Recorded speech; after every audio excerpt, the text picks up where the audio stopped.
Halo, selamat pagi anak-anak. Bertemu kembali dengan Pak Feris pagi hari ini. Nah, kita akan melanjutkan pelajaran di hari Rabu ini, yaitu pelajaran tematik. Nah, silakan kalian buka buku penanya di halaman 31. Nah, kita akan belajar muatan bahasa Indonesia. Nah, pagi hari ini kita akan belajar tentang ide pokok dalam teks laporan. Kalau kemarin kita sudah belajar apa artinya ide pokok, nah Pak Fers akan ulangi. Jadi ide pokok itu adalah gagasan atau masalah utama yang dibahas dalam suatu paragraf. Ya. Nah, kalau kemarin kita belajar bagaimana mencari ide pokok dengan cara membaca secara seksama. Nah, kali ini kita akan belajar bagaimana mencari ide pokok dengan cara mendengarkan secara lisan. Ingat kembali bahwa ide pokok itu pada umumnya berada pada kalimat utama. Jadi, untuk menemukan ide pokok itu tidak hanya dengan cara membaca secara seksama, tapi juga dapat mendengarkan secara lisan. Nah, Pak Fers akan bacakan satu contoh paragraf. Kalian menebak atau mencari ide pokok yang Pak Fers akan bacakan buat kalian semua. Dengarkan dengan baik-baik.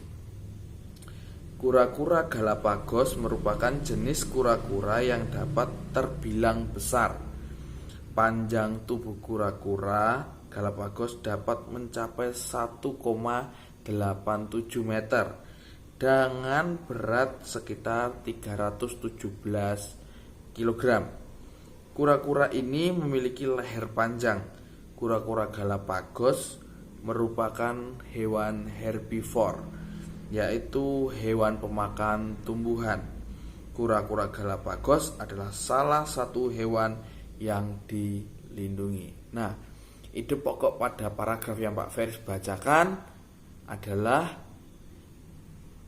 ciri-ciri kura-kura Galapagos. Dengan jelas sekali Pak Feris tadi membacakan sebuah paragraf yang memiliki ide pokok, yaitu ciri-ciri kura-kura Galapagos. Nah, paham anak-anak? Nah, untuk tugas mandiri kalian silakan tulis di buku tugas kalian. Yang pertama, judul teks laporan. Jadi, yang pertama judul teks laporan. Yang kedua, ide pokok paragraf 1, 2, 3 kalau ada 3 paragraf.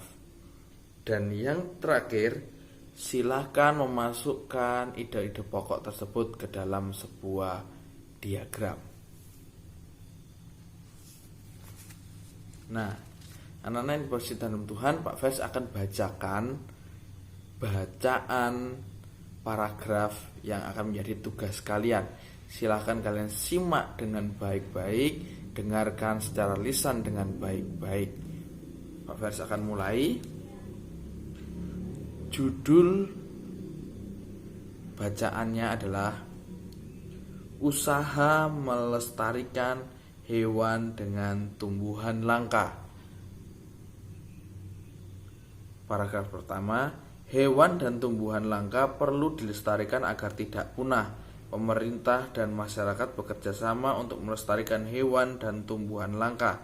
Misalnya, membuat cagar alam dan suaka marga satwa. Paragraf yang kedua, selain cagar alam dan suaka marga satwa, ada pula usaha lain yang dilakukan pemerintah untuk melestarikan hewan langka. Misalnya, untuk melestarikan hewan penyu, pemerintah membuat wilayah konservasi penyu atau penangkaran penyu di sekitar pantai. Hal tersebut dikarenakan penyu akan bertelur dan menetas di pasir pantai.